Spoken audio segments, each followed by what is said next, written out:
Hi, I'm Dr. Boyce Watkins from YourBlackWorld.com, and this week we had a lot of things to think about. We mainly have had a tragedy in Connecticut involving some young children that I don't even really want to talk about too much just because it hurts so bad to think about it. But there are things that we can think about when it comes to how we raise our kids, how we protect our kids, how we teach our kids to protect themselves, how we teach our kids how to survive and exist when we're not around, or maybe if we are gone.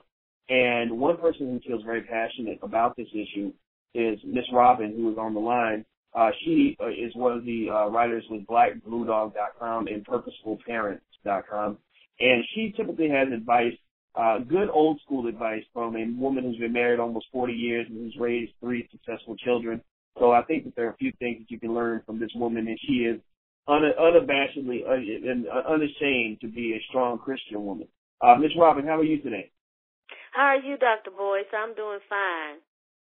I'm doing very well. Now, you reached out to me because you had some things you wanted to say about raising kids and teaching your children to be independent and teaching them how to survive and exist when their parents are not around. What are your thoughts on this issue?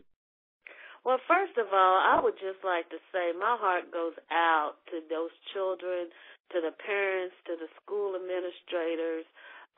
It's a pain that I can't even imagine. And first of all, I would just like to pray for them and just pray that the Lord will bring comfort and peace to them.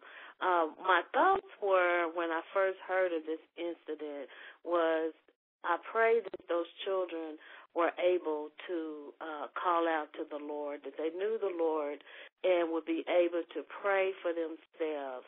And I guess that's my message today, is that parents, please teach your children how to pray. You can start teaching them by little things like, I'm having a spelling test today, and you can tell the children to pray for that you would do well on the spelling test.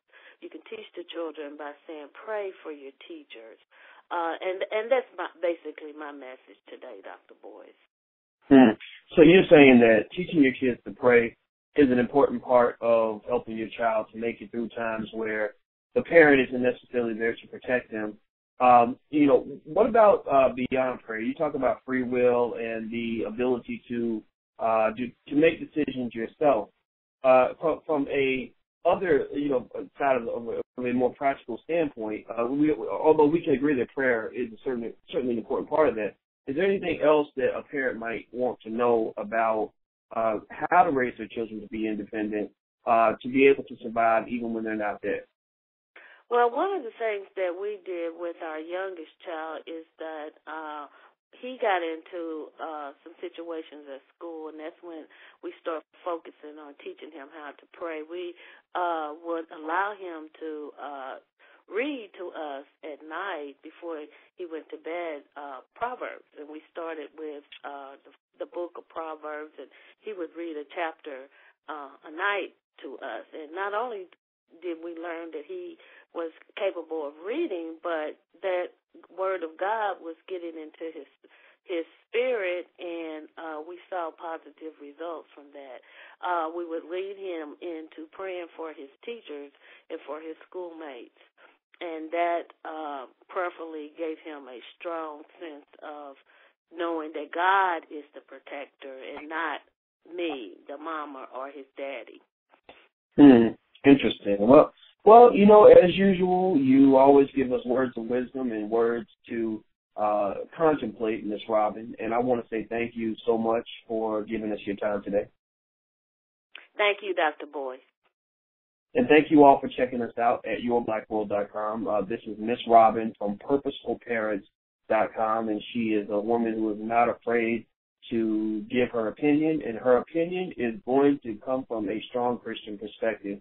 And that is what she's all about. So until we meet again, please stay strong, be blessed, and be educated. We are gone. Peace.